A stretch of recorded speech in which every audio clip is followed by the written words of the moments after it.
Hi BookTube, and welcome to a non-fiction review. Context. Context matters so much. I expect that some viewers, seeing the title of this video, some are going to be attracted and some are going to be disengaged. But if you're uneasy and yet still watching, then I'd like to read Judith Butler's reasons for writing the book we review today. I'm quoting from the acknowledgements at the back of the book on page 289. This work developed over several years, starting with the events in Brazil in 2017, during which a burnt effigy of me rallied crowds outside a conference organized at the SESC Pompeia in Sao Paulo, and where in the airport my partner Wendy Brown and I were confronted by those who threatened us with physical harm. I thank first the young man with the backpack who threw his body between an attacker and me, taking the blows that were intended for me. I wish I knew his name, but all I have is the image of him locked in a wrestle on the airport floor. This extraordinary stranger and Wendy's manifest courage strengthened my belief in both spontaneous ethics and political solidarity. In reflecting on who those raging people were who accused us of a chaotic and lurid cluster of sexual crimes, I decided to write about the anti-gender ideology movement.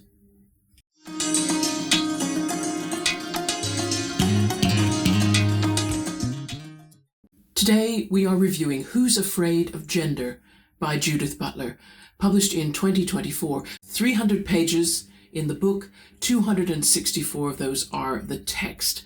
I would like to point out, for those of us in the UK, if you're interested in this book, the Kindle version right now has been marked down to 99 pence. That's probably just a short-term deal. If you need a print copy, that's $10.99. That's what I paid for mine new middle of last year, summer, in West Bridgford. We were going to see a cricket match. We had time. We stopped in at the Waterstones and I saw the cover and had been hearing a lot about it, so decided it was time to pick it up. US prices, no deal there, unfortunately.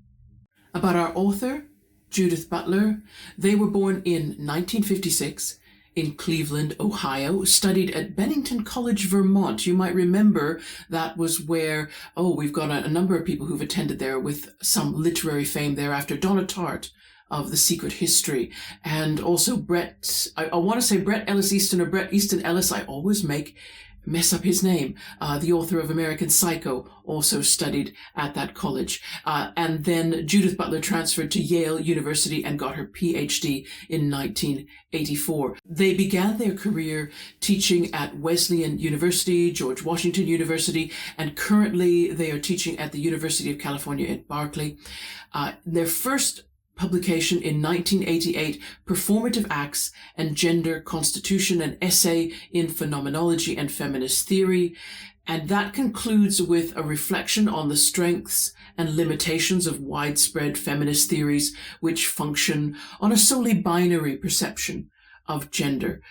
And I'm conscious that to talk about Judith Butler and to mention only their first publication and this, their latest, it's a poor representation of Judith Butler's body of work. My only defense is to say right here and now that I'm pretty sure I'm going to read and review more books by Judith Butler in future. The book structure is important to look at for several reasons. We'll just talk about how it divides up. There's a 6-page introduction, 10 chapters, which average about 23 pages per chapter. The font it's on the smallish side, but it is double-spaced text, and there are some breaks within the chapter to make sort of smaller chunks of reading. But I think I need to emphasize the writing style is academic.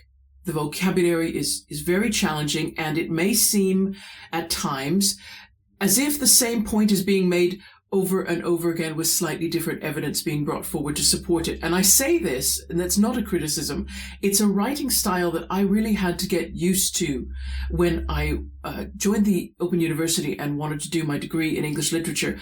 I remember that it took me a long time to understand and then to try and replicate this style of writing when I was submitting assignments. It's not written with the aim of engaging or entertaining. That's not its purpose. Its purpose is to be checked in detail and validated by academic peers. And so it may seem when one is reading a book like Who's Afraid of Gender that there are points being sort of overstated, but that's not the case. What's happening is each time a new piece of evidence is being presented, it is being done so to sort of accumulate those points and make it clear that these points are all being brought forward as evidence of a particular suggestion or theory.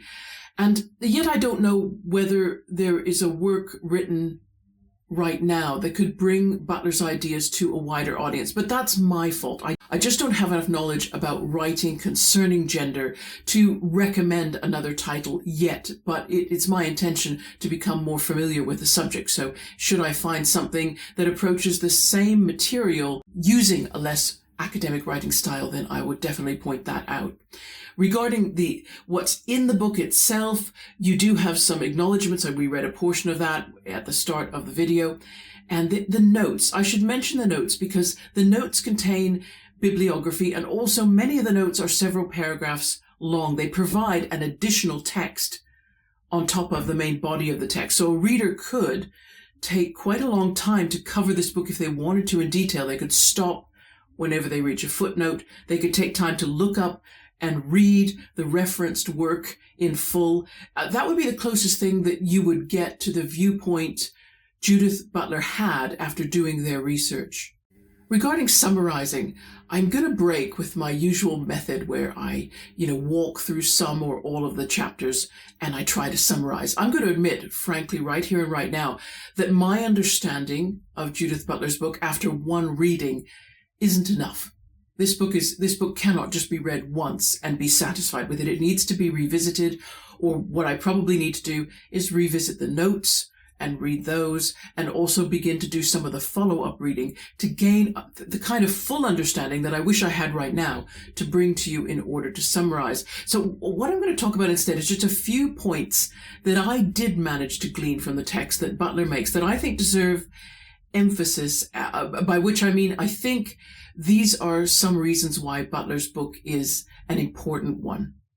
And you'll forgive me because I've got some really heavy-duty notes, and I want to read them only because I just feel I was very careful how I worded them, and I was checking them against the text. I wanted to make sure that I was conveying accurately what Butler was trying to say. So first off, I think Butler is more interested in understanding the psychology that underlies the hostility that has always existed. You can go back centuries, but certainly there's a particular type of hostility now that against any questioning of how men and women are identified or questions about the consequences of that identification. So what's stressed in this book is not the hostility itself. It's not really necessarily trying to counter the hostility, but it's trying to address the fear that is behind the hostility, and takes some examples of arguments made by gender-critical feminists, for example, politicians on the right, and interest groups that are funded or backed by evangelical Christians or the Vatican. Butler takes those arguments and she dismantles them quietly, carefully, in detail. And the aim of dismantling is to show that these are arguments that don't have a rational basis. They're arguments based in fear. Then what Butler goes on to demonstrate is that this fear is an anxiety that is being redirected. That is, she believes the real threats to humanity right now are economic decline and the growing gap between the rich and poor, and climate change. Climate change most of all. These threats to humanity require deep, systematic change, meaning they need action from those, first of all, who have the most money and power, but they're going to need lifestyle changes from everyone in order to work.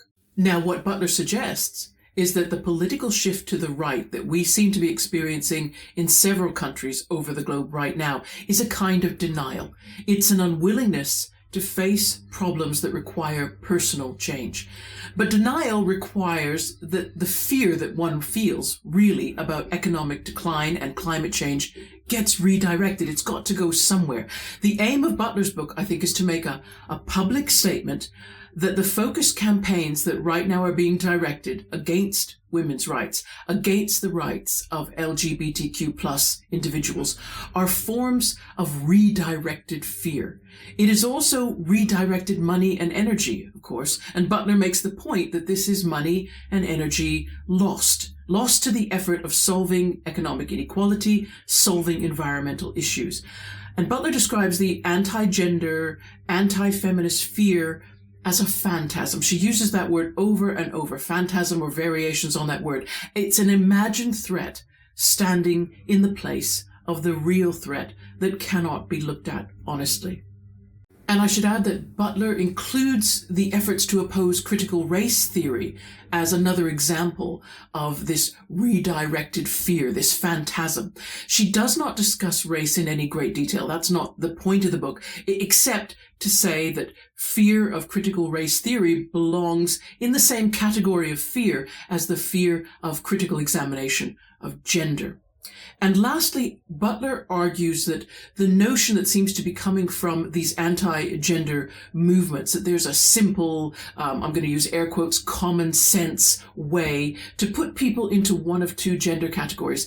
She makes reference to a number of neurologists and biologists who are still right now working on how exactly human brains and bodies differentiate. The science, in other words, is not done. The science is ongoing. To give just one example, Butler looks at testosterone, which in popular understanding is associated with being male.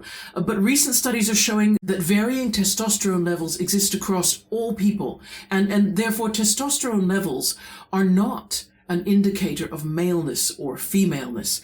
And Butler argues that to campaign against a critical approach to gender is to ignore all these scientific investigations ongoing and to prevent any change in popular understanding based on those investigations, and therefore to prevent better understanding and better treatment of people based on those scientific findings.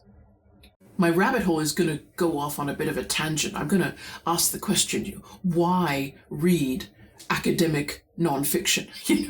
Now that I've made sure that I've cautioned everyone, this is an academic book, okay, with an academic writing style, and I've lowered your expectations about how easy it's going to be to digest what's being said. You might be wondering, well, why read academic nonfiction at all? Why, drag your eyes over long sentences that are laced with vocabulary that is specialist or picked up from other academic works that the author simply takes for granted that you have read or will read. And so you feel, to one degree or another, the obligation to do that further reading. Why go through all that? And academic nonfiction, it's kind of, if I could compare it with physical activity, it's kind of the intellectual equivalent of running uphill, right? Compared with, let's say really popular writing, which is as easy as just walking down a level sidewalk or through the rooms of your house. So if you take, say, popular nonfiction, Adam Zamoyski's account of Napoleon's march into Russia in 1812, that's sort of an in-between. That's not sidewalk walking, it's not running uphill, but it is going through a good jog in a park. It's still more stimulating and asks more of your brain. And like physical exercise, the first time you try to read a book that's more demanding than you're used to, it's going to feel like running uphill, right? If you're not a habitual runner.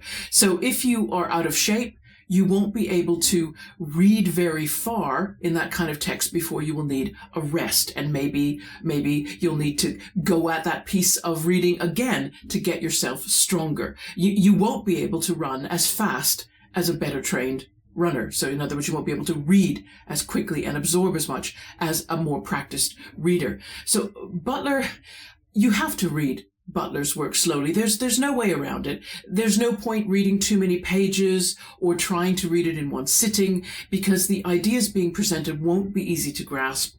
Rereading is unavoidable. In fact, I think it's part of the point of academic nonfiction that you should carefully read, carefully reread, note the words used, note the words not used. I think that's all part of the process. And maybe some readers have assumed, and maybe some would react and think, oh, if I'm reading slowly and in a stilted way, it's a sign that I haven't got what it takes to read a book like Judith Butler's. And I say no. I would like to offer encouragement, just as a way of saying no. Don't think of it that way. Slow, stilted reading through this kind of very heavy nonfiction is just the way you're probably going to have to read it, unless you read this kind of nonfiction all the time and you're therefore a better trained reader in that kind of language and presentation style. And also, of course, it usually means you're better trained in the subject matter. You have more specialist knowledge. Speaking personally, I really value academic nonfiction. The only thing that annoys me about it is the unreachable prices that the books sometimes have. I wish they were brought down to a more everyday level so that people could afford to train themselves in that kind of reading. I'll give you 3 reasons why I like academic nonfiction.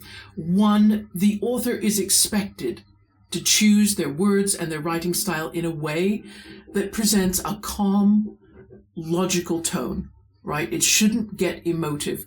And it's in the nature of academic work also to present in detail the sources that were used for evidence, so the reader is completely free to go to review those, to check them, to see if they come to the same conclusions as the writer. And usually you should find in any work of academic nonfiction some kind of admission by the author of the limits of their current work or how their previous work fell short. You get this in Judith Butler's book. Earlier writing has since been made inaccurate by scientific findings. So in other words, academic nonfiction is written with the expectation that readers are going to examine it very, very carefully and critically, and that both these things are good. They must happen, and they're good things to happen. There were occasions where I felt Butler did choose terms that got a little emotive, and maybe there's no way to be completely neutral. And maybe given what they describe in the acknowledgements as happening to them, which was very frightening, maybe I can excuse the fact that there's always going to be a personal element to what Judith Butler is writing about. So there will always be perhaps some emotion that comes through. Nevertheless, the book did seem like a much calmer place of discussion than the real world, and it's certainly a better alternative than the mass media or social media. And that's the review done. I don't often anymore recommend further reading, but there's a book that I plan to get a hold of by Cordelia Fine, and I'm putting it up on screen now, Testosterone Rex. And this is follow-up reading about the latest science relating to hormones and gender. And I'm also going to include a link in my description box to the Neurogendering issue of The Scholar and the Feminist Online. That was mentioned in Judith Butler's notes on pages 192 and 195 of the text. It's research that's still going on to establish what biological identity actually means in relation to sex and gender. And it shows that these questions haven't been finally answered. Not by scientists now. The answers are still open and under investigation. So thanks everybody for tuning in. I hope that review was helpful, helps you make up your mind with regard to that book. It's March. I made it to the end of February, didn't quite make my page count, but there we go. February was just that kind of month. We will look forward to maybe something different in March, and I hope that's the same with all of you. If things haven't been going so well, I hope all circumstances improve for all of those who are watching me now. In the meantime, everyone, take care of yourselves. Bye-bye.